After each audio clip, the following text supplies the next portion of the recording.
Sobat Donghua, Tara Tatara, Mahapat, barang baru masih hangat. Alur cerita Spirit Sword Sovereign Season 5. Subscribe dan like-nya ya. Yuk, langsung saja kita gasken. Pada waktu berikutnya, ratusan kapal besar berturut-turut berlayar ke pelabuhan, dan jutaan pengrajin diangkut pergi. Ketika kapal besar terakhir meninggalkan pelabuhan, hanya ada 1000 pengrajin tua berusia awal 100-an, dan 36 pengrajin itu. Di sekeliling Chu Xingyun, ribuan pengrajin tua menghela nafas. Saat ini, mereka sudah tua dan tidak dapat terlibat dalam kerja manual, tetapi hanya bisa dipelihara oleh Chu Xingyun. Alasan mengapa 36 hari pengrajin yang tersisa adalah bahwa tujuan terbesar adalah untuk mengikat Chu Xingyun sehingga Chu Xingyun hanya bisa mendukung mereka. Jika 36 hari pengrajin juga pergi, hanya ada 1000 pengrajin tua. Mengapa orang Chu Xingyun membesarkan mereka dengan sia-sia dan memberikannya? Meskipun kedengarannya bagus di permukaan, itu adalah untuk tinggal dan menonton makam leluhur, tetapi pada kenyataannya mereka tidak bisa menipu diri mereka sendiri. Alasan mengapa mereka tinggal di pulau itu adalah karena mereka tidak diperlukan oleh Departemen Militer. Yang disebut menjaga makam leluhur juga merupakan perintah dari Departemen Militer. Melihat sekeliling selama seminggu, Chu Xingyun berkata, "Mulai hari ini, Pulau Tiangong akan menjadi wilayah pribadi saya sendiri. Tidak ada orang luar yang diizinkan masuk dan pelanggar tidak akan dimaafkan." Selama pembicaraan, Chu Xingyun melihat ke-36 pengrajin, dan Shen Leng berkata, "Apakah Anda benar-benar bersedia menjadi pengrajin eksklusif saya?" Menghadapi pertanyaan Chu Xingyun, 36 pengrajin langit segera berlutut di tanah. Sekarang, mereka memuja dan mengagumi Chu Xingyun dari lubuk hati mereka. Meskipun Chu Xingyun tidak mengajari mereka cara rune, tetapi tidak ada keraguan bahwa Chu Xingyun telah membuka gerbang bagi mereka untuk membiarkan mereka melihat dunia yang luar biasa dan misterius setelah gerbang. Jika dia bisa mengikuti di belakang Chu Xingyun, dan belajar dengannya untuk menemukan dan menciptakan tatanan baru, itu akan menjadi kemuliaan terbesar dalam hidup mereka, bahkan jika mereka tidak hidup sia-sia. Terangguk dengan kepuasan, Chu Xingyun berkata, "Bangun. Mulai hari ini, kamu adalah pengrajin eksklusif dan milik pribadiku. Jika ada pengkhianatan, bahkan jika kamu lari ke Cakrawala, aku akan membunuhnya." Setelah berbicara, Chu Xingyun melihat sekeliling selama seminggu dan melihat ke 1000 pengrajin tua. Melihat mereka dalam-dalam, Chu Xingyun berkata, "Bagaimana dengan kamu? Jika kamu hanya ingin menjadi tamu di pulau sementara, saya menyambut. Tapi jika kamu ingin tinggal di pulau untuk waktu yang lama, kamu tidak bisa." "Apa?" Mendengar kata-kata Chu Xingyun, semua pengrajin tua cemas. Bagaimanapun, mereka berharap mereka dapat tinggal di pulau itu selamanya, tidak hanya ketika mereka masih hidup, bahkan jika mereka mati, mereka ingin dikuburkan dengan leluhur dan keluarga mereka. Menghadapi situasi ini, pengrajin tua tertua dan paling bergengsi di antara ribuan pengrajin tua akhirnya berdiri. Dengan tangan dan kaki gemetar di depan Chu Xingyun, pengrajin tua itu berkata, "Kita semua sudah berusia lebih dari 100 tahun, kita baru saja akan mati, kita tidak bisa lagi melakukan apapun untukmu."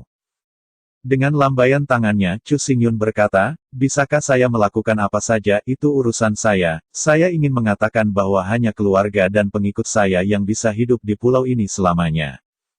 Dengan senyum pahit, pengrajin tua itu berkata, "Karena kamu tidak meremehkan kami sebagai tidak berguna, mengapa kami peduli dengan yang lain, karena kamu bersikeras, itu bagus." Di antara kata-kata itu, pengrajin tua itu bergidik dan meminta untuk membungkuk, mencoba berlutut dan memberi hormat kepada pelayan. "Tunggu." Dengan napas keras, Chu Xingyun dengan ganas mendukung pengrajin tua. Melihat Chu Xingyun dengan curiga, apa pengrajin tua itu tampak bingung. "Kaulah yang ingin kami menjadi pengikut, dan kaulah yang menghentikan kami. Kau mau atau tidak?" Melihat sekeliling selama seminggu, Chu Xingyun dengan serius berkata, "Kamu lebih tua dari saya dan orang-orang yang menghargai dan bermoral tinggi. Bagaimana saya bisa disambut oleh hadiah Anda, itu akan membunuh hidup saya." "Kamu." Mendengar kata-kata Chu Xingyun, semua pengrajin tua sangat tersentuh. Sekarang, mereka baru saja akan mati, dan mereka telah lama meremehkan hidup dan mati dan kekayaan. Satu-satunya hal yang diperlukan adalah 2 kata hormat.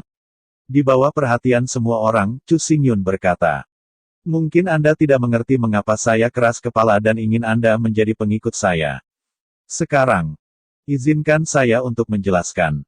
Kehidupan pengrajin tua ini telah dikhususkan untuk pekerjaan mereka, meskipun mereka sudah yin dan yang, tetapi umur mereka telah berulang kali rusak di bawah kerja yang panjang dan sulit. Hari ini, mereka baru berusia 100-an, mereka sudah kehabisan cahaya, dan mereka akan mati. Secara teoritis, selama Anda mencapai keadaan Kaisar Wu, Anda akan memiliki masa hidup 3000 tahun, tetapi jangan berpikir bahwa semua kaisar dapat hidup selama 3000 tahun. Itu hanya masa hidup teoritis. Para pengrajin tua ini telah bekerja keras sepanjang hidup mereka, dan tubuh serta roh mereka telah ditarik berlebihan. Umur mereka telah berulang kali rusak, dan mereka tidak berbeda dari orang biasa. Lama bernafas, Chu Xingyun berkata. Meskipun kamu semua penatua dengan harga diri yang tinggi, tapi kami bukan saudara, kamu dapat meninggalkan saya kapan saja. Dalam hal ini, saya tidak memiliki tanggung jawab dan kewajiban, lakukan terlalu banyak untukmu. Dengan sedikit senyum, Chu Xingyun berkata dengan hangat, sekarang Anda sudah menjadi pengikut saya, lalu. Tidak peduli apa yang saya lakukan untuk Anda, itu yang pantas saya dapatkan. Melihat Chu Xingyun ragu-ragu, semua pengrajin tua sangat bingung dan tidak bisa menebak apa yang akan dilakukan Chu Xingyun untuk mereka. Menghadapi mata semua orang yang ragu, Chu Xingyun tersenyum dan berkata, 100 tahun, minyaknya kering dan lampunya kering. Kayu yang akan datang. Menggelengkan kepalanya, Chu Xingyun berkata, semua ini tidak masalah sama sekali. Anda hanya perlu nirvana, Anda bisa mendapatkan kehidupan baru, bukan? Apa? Mendengar kata-kata Chu Xingyun, semua pengrajin tua berseru. Memang, hanya satu nirvana yang dibutuhkan, dan mereka dapat memasuki nirvana, dengan rentang hidup 3 hingga 400 tahun. Terutama selama terobosan, tubuh kering mereka akan sepenuhnya diperbaiki di bawah energi langit dan bumi, dan mereka tidak akan pernah setua sekarang. Bagi para empu nirvana, yang disebut berusia 100 tahun masih muda. Empu nirvana yang berusia 100 tahun hanya dapat dianggap sebagai anak muda, muda dan tampan, dan mereka memiliki kurang dari setengah hubungan dengan karakter lama. Namun, nirvana benar-benar terlalu berharga, dan telah dikendalikan oleh Departemen Militer. Meskipun kadang-kadang nirvana akan mengalir keluar dan dijual dengan harga tinggi di pasar gelap, tetapi dapat ditemui dan tidak tersedia, bahkan di pasar gelap nirvana tidak selalu dilelang. Melihat Chu Xingyun secara tak terbayangkan, tidak ada yang bisa memikirkan kemana Chu Xingyun akan mendapatkan ribuan nirvana. Saya memikirkannya. Ada keheningan yang lama. Di antara 36 hari pengrajin, seorang pengrajin bermata besar berteriak. Saya pikir, pemilik pulau dapat meminta Departemen Militer. Jika kita tidak memberi kita nirvana, kita tidak akan menjualnya bambu, atau harga sangat tinggi. Mengangguk dengan penuh apresiasi pada pengrajin, Chu Xingyun berkata. Ya, apakah Anda ingin bambu panah saya? Bisakah Anda memberi saya 1000 nirvana dan pertama, jika tidak, saya sibuk, saya tidak punya waktu. Mendengar ini, semua pengrajin tua memahaminya, dan Anda dapat yakin bahwa Departemen Militer pasti akan menyetujuinya. Meskipun nirvana sangat berharga bagi warga sipil, itu tidak tertahankan bagi Departemen Militer. Selama Chu Xingyun mengepalkan giginya, Departemen Militer pasti akan setuju. Ketika saya berpikir bahwa saya akan mendapatkan nirvana, dan masa hidup akan diperpanjang hingga 3 atau 400 tahun, semua pengrajin tua memiliki senyum gembira. Jenis pohon mati ini berkecambah, dan rasanya sangat baik untuk dilahirkan kembali. Melihat pengrajin tua yang bersukacita, Chu Xingyun juga sangat senang. Meskipun dia kehilangan 1 juta pengrajin, dia mendapatkan 1000 pengrajin ahli di nirvana. Begitu mereka menerobos ke nirvana, mereka akan mendapatkan kembali masa muda mereka dan menjadi penolong terkuat Chu Xingyun. Pada saat itu, Chu Xingyun bertanggung jawab untuk mengedepankan ide, 36 pengrajin bertanggung jawab untuk verifikasi dan desain, dan 1000 pengrajin ahli bertanggung jawab untuk pembuatan. Seluruh sistem sempurna, bahkan roda raksasa pasti dapat dirancang dan dibangun. Hanya ada lebih dari 1000 orang di seluruh pulau, jadi tidak perlu tinggal di gudang aslinya. Gudang yang bisa hidup untuk jutaan orang akan sepenuhnya terbalik dan ditanam kembali dengan bambu panah. Adapun kediaman 1000 pengrajin yang tersisa itu dibangun kembali. Di tepi danau di tengah Pulau Tiangong, area tingkat dipilih, dan ribuan pengrajin sibuk. Tidak seperti gudang kerja sebelumnya, sekarang mereka sedang membangun rumah bambu yang hanya digunakan untuk hidup. Menurut rencana Chu Xingyun, area kerja dan area perumahan harus dipisahkan di masa depan.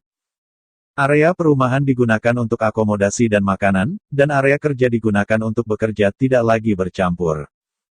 Di bawah pengaturan Chu Xingyun, semua orang sementara pindah ke gudang kerja lama. 36 pengrajin dan pengrajin meminta pendapat 1000 pengrajin tua dan mulai mendesain rumah bambu baru. Setelah desain selesai, 1000 pengrajin tua akan memulai konstruksi untuk membangun tempat tinggal mereka sendiri. Merancang dan membangun rumah bambu hanya masalah sepele bagi pengrajin Tian, jadi setelah menjelaskan semuanya, Chu Xingyun bergegas kembali ke dunia jurang untuk melihat Kaisar Jurang. Di atas gunung bawah tanah, di depan atap. Chu Xingyun mengangkat kepalanya ke langit, menyaksikan Kaisar Abisal ditangguhkan di udara, menceritakan tentang perubahan terbaru. Saya mendengar bahwa jutaan pengrajin dipindahkan, dan Kaisar Abis disebut gelisah, tidak ada yang membantu, yang menebang bambu untuk mereka, dan mengirim mereka ke dunia jurang. Menghadapi Kaisar Abisal sebelumnya, Chu Xingyun membuat saran, yaitu, untuk memindahkan iblis ke pintu masuk lorong bawah tanah ke Pulau Tiangong. Akibatnya, Pulau Tiangong tepat di atas klan iblis, dan keluarga Abisal tepat di bawah Pulau Tiangong. Dengan jarak yang begitu dekat, kumbang-kumbang Abisal dapat mengambil keuntungan dari penutup malam untuk mengumpulkan bambu di pulau dan melemparkannya ke lorong bawah tanah. Mendengar saran Chu Xingyun, Kaisar Abis tidak bisa tidak senang, mengapa dia tidak memikirkannya. Bersemangat, Kaisar Abis membawa Chu Xingyun langsung ke pintu masuk Tiangong Passage. Tiangong Passage mengacu pada lorong bawah tanah dengan 60 lereng curam yang menghubungkan dunia jurang dan Pulau Tiangong. Alasan mengapa saluran tersebut miring, dan condong pada 60 derajat, adalah karena pintu keluar bawah tanah Tiangong Channel berada di dunia kecil bawah tanah. Lokasi dunia kecil ini sebenarnya tidak langsung di bawah Pulau Tiangong, jadi saluran yang menghubungkan keduanya hanya bisa miring. Melihat dunia bawah tanah kecil, Chu Xingyun sangat puas. Skala dunia bawah tanah yang kecil ini tidak besar, sebanding dengan dunia besar tempat iblis sekarang hidup.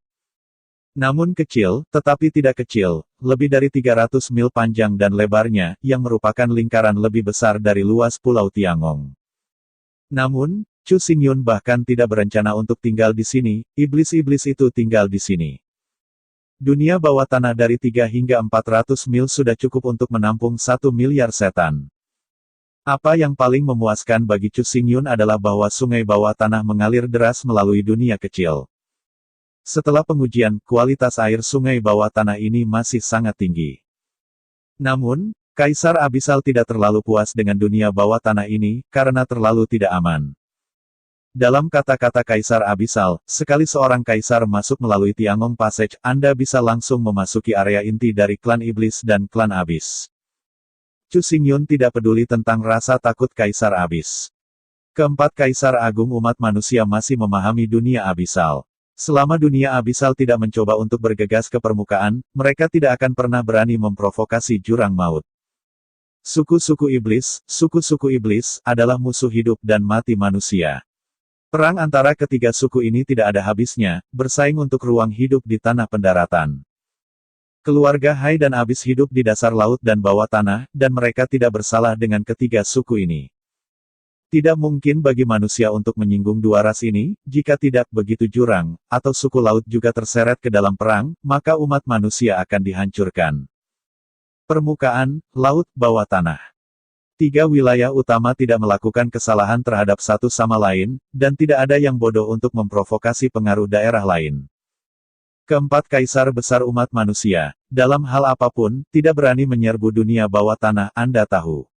Kekuatan jurang tidak lebih lemah dari iblis. Manusia tentu saja tidak berani turun, dan orang Hai secara alami tidak berani. Jika invasi adalah manusia, Kaisar Abisal masih lebih berbahaya. Selama kedua kaisar bergabung, Kaisar Abisal pasti akan gagal bahkan jika mereka bergabung. Meskipun Kaisar Zun kuat, dia juga sulit dikalahkan dengan 4 tangan. Namun, jika invasi berasal dari suku Hai, mereka tidak takut. Berapa banyak yang bisa dilakukan ikan dari air? Bahkan, suku Hai tidak pernah menginjakan kaki di darat. Di antara ketiga wilayah itu, satu sama lain takut menyerbu wilayah lain. Alasannya adalah kekuatan adalah satu hal, yang terpenting adalah bahwa tiga wilayah utama juga dalam pertempuran, dan tidak ada yang tenang dan aman. Oleh karena itu, Kaisar Abyssal hanya perlu menjaga tangan belakangnya. Begitu benar-benar ada invasi dari Kaisar, tidak bisakah dia tetap melarikan diri? Di dunia Abyssal ini, Kaisar Abyssal ingin lari, apakah itu Kaisar manusia atau Kaisar laut, itu benar-benar di luar jangkauan. Mendengar penjelasan Chu Xingyun, meskipun masih belum terlalu lega, Kaisar Abyssal Zun masih tidak tahan godaan. Dalam kata-kata Chu Xingyun, risiko tinggi sama dengan pengembalian tinggi. Jika Anda ingin mendapatkan yang terbaik dari itu, Anda harus mengambil risiko terbesar dan berusaha untuk stabilitas, tetapi tidak ada yang akan terjadi. Pernyataan inilah yang benar-benar menggerakkan Kaisar Abyssal. Mengingat pengalaman masa lalunya dengan hati-hati, Kaisar Abyss membuat keputusan dengan cepat. Seperti yang dinyatakan oleh kebenaran Chu Xingyun, Kaisar Abyssal dapat memiliki hari ini, dan dapat menjadi generasi Kaisar, bergantung pada keberanian untuk bertarung dan berani bertarung. Jika dia berusaha untuk stabilitas, bagaimana dia bisa menjadi seorang Kaisar? Melihat Kaisar Abyss dan menyetujui permintaannya, Chu Xingyun sangat gembira. Melihat Kaisar Abyss, Chu Xingyun berkata, "Terima kasih Kaisar Zun atas kepercayaan Anda. Saya pasti akan melakukan pekerjaan intelijen. Begitu bahaya mungkin datang, kita dapat menutup saluran kapan saja dan benar-benar menutup dunia bawah tanah." Mengangguk dengan gembira, Kaisar Abyss berkata, "Sayangnya, arrow bambu tidak dapat disimpan. Setelah ditebang, unsur-unsurnya akan hilang dengan cepat." Hei. Menghadapi desah Kaisar Abyssal, Chu Xingyun bingung. Apa bedanya? Pulau Tiangong tepat di atas kita. Hanya meminta bambu untuk mendapatkannya kapan saja, jadi selamatkan masalah. Sambil menggelengkan kepalanya, Kaisar Abyss ragu-ragu. Setelah merenung sebentar, Kaisar Abyss tiba-tiba menyadari bahwa jika dia benar-benar ingin memperluas pasukannya hingga puluhan juta, dia tidak bisa menyembunyikan Chu Xingyun. Tanpa kerja sama Chu Xingyun, ekspansi militer bahkan tidak perlu dipikirkan, dan itu tidak akan mungkin sama sekali. Setelah merenung dalam waktu yang lama, Kaisar Abyssal akhirnya memutuskan dan memandang Chu Xingyun. Sejujurnya, sebenarnya. Selanjutnya, Kaisar Abyss tanpa keberatan, memberitahu pikiran batin Chu Xingyun. Chu Xingyun tertegun ketika mendengar bahwa Kaisar Abyss ingin memperluas pasukannya 10 juta. Setelah perluasan pasukan selesai, akan ada jutaan Raja Serangga Abyssal di ranah Nirvana dan jutaan Kaisar Serangga Abyssal di bawah Kaisar Abyssal. Kekuatan ini mengerikan. Meskipun jumlah suku Sirius selalu dalam kisaran puluhan miliar, tetapi kumbang Abyssal dapat disebut pertahanan tak terkalahkan dan kekuatan besar, bagaimana klan iblis dapat dibandingkan. Namun, untuk menyelesaikan ekspansi tentara, perlu menyediakan pasokan bambu panah besar untuk jangka waktu 10 tahun tanpa gangguan. Setelah makanan berpuasa selama lebih dari seminggu, semua kumbang Abyssal akan mati kelaparan. Selain itu, bahkan jika ekspansi pasukan selesai, permintaan akan panah bambu tidak akan berkurang sedikit pun. Puluhan ribu pasukan, begitu makanan terputus, konsekuensinya benar-benar bencana. Untuk tingkat kelaparan tertentu, semua kumbang Abyssal akan kehilangan akal, keluar dari kendali Kaisar Abyssal, dan memasuki tahap saling membunuh. Hanya dalam semalam, jurang akan sepenuhnya punah. Terus terang, ini adalah masalah bambu panah. Keamanan bambu panah menentukan nasib jurang. Tapi mulai sekarang, panah bambu tumbuh di Pulau Tiangong, itu adalah wilayah manusia. Pulau Tiangong, yang terletak di atas laut, adalah wilayah suku Hai. Apakah itu manusia atau klan laut, Kaisar Abyssal takut akan keberadaan, dan mereka dapat dengan mudah memusnahkan semua bambu panah, tetapi Kaisar Abyssal bahkan tidak dapat melakukan perlindungan yang paling mendasar. Dunia permukaan adalah ras manusia, dan lautan adalah ras laut. Di kedua wilayah ini, Kaisar Abyssal sangat takut untuk menginjakan kaki. Setiap kaisar yang mencoba memasuki wilayah lain akan dicekik oleh kaisar dari daerah lain, yang juga merupakan alasan penting bagi mundurnya kaisar manusia di Abyss of Nowin. Meskipun tidak diumumkan, pada kenyataannya, kaisar manusia pada saat itu sama sekali bukan kaisar jurang. Kaisar Abyssal bukanlah kaisar tipe pertempuran utama. Kemampuan tempur frontalnya tidak kuat. Kaisar Abyssal mengandalkan taktik cacing laut untuk menghadapi segalanya. Bahkan jika seorang kaisar menyerang dunia jurang, Kaisar Jurang tidak akan maju, tetapi hanya akan mengirim pasukan Jurang Mautnya untuk menghadapi musuh. Oleh karena itu, kekuatan pasukan Abisal adalah kekuatan Kaisar Abisal. Semakin kuat pasukan Abisal, semakin kuat Kaisar Abisal. Setelah ekspansi pasukan berhasil, kekuatan Kaisar Abisal akan meningkat 10 kali lipat. Menghadapi masalah Kaisar Abis, Chu Xingyun memikirkannya sejenak dan menemukan solusi. Alasan mengapa begitu cepat sebenarnya tidak bisa dihindari. Pertama-tama, meskipun Kaisar Abisal sangat cerdas, kecerdasannya lebih tinggi daripada kebanyakan orang. Tapi kecerdasan Chu Xingyun, di bawah perbaikan 9 jiwa pil, dan di bawah pembersihan 30.000 mil Qi ungu, sudah luar biasa, dan orang-orang yang dapat membandingkannya dengan dia secara intelektual jarang terjadi. Selain itu, sebagai manusia Chu Xingyun bertahan 1000 tahun, dan dia mengambil jurusan alkimia, dan dia sangat mahir dalam budidaya bahan obat. Kaisar Abisal, meskipun kekuatan dan keadaannya memang tinggi, Anda tidak pernah dapat mengharapkan kumbang untuk belajar menanam. Selain itu, Chu Xingyun memiliki penelitian yang sangat mendalam tentang pertempuran melawan Tao dan cara rune. Pertemuan yang disebut tidak sulit, orang yang sulit tidak akan. Sekarang Tao rune sudah benar-benar punah, hanya Chu Xingyun yang dapat menemukan solusi untuk masalah ini. Setelah merenung sebentar, Chu Xingyun berkata, sebenarnya, masalah ini tidak sulit untuk dipecahkan, selama bambu panah itu ditransplantasikan ke dunia bawah tanah, tidak bisakah itu diselesaikan? Melihat Chu Xingyun ragu-ragu, Kaisar Abis berkata, bukankah dikatakan bahwa bambu panah hanya dapat tumbuh di tanah yang kaya akan unsur besi halus? Bagaimana ini bisa ditransplantasikan? Melambaikan tangannya, Chu Xingyun berkata, memang tidak mungkin untuk transplantasi sebelum ditempatkan, setelah semua. Dunia bawah tanah terlalu jauh dari Pulau Tiangong. Mengangguk dengan jelas, Kaisar Abis sangat setuju dengan kata-kata Chu Xingyun. Di masa lalu, jika Anda ingin bergegas dari Pulau Tiangong ke sarang Abis, Anda harus berjalan dari tanah selama 3 bulan ke pintu masuk Abis Canyon. Selanjutnya, perlu untuk melintasi 100 lantai lorong bawah tanah, yang membutuhkan waktu lebih dari setengah tahun.